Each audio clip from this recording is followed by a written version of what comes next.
नमस्कार। शालिग्रामशिलामेकं विप्राणां जातु अर्पयेत्। सोमयज्ञमहापुण्यम्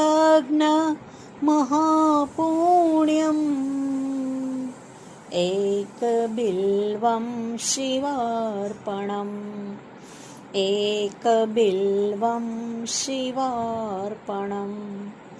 એકબિલ્વમ શિવાર્પણમ અર્થાત મારા દ્વારા કરવામાં આવેલ ભગવાન શિવને આ બિલ્લીપત્રનું સમર્પણ કદાચ બ્રાહ્મણો અને શાલિગ્રામની શિલા સમાન તથા સોમયજ્ઞના અનુષ્ઠાન સમાન મહાન પુણ્યશાળી બની રહો, તેથી હું ભગવાન શિવને એક બિલ્લીપત્ર સમર્પિત કરું છું. અસ્તુ. ધન્યવાદ.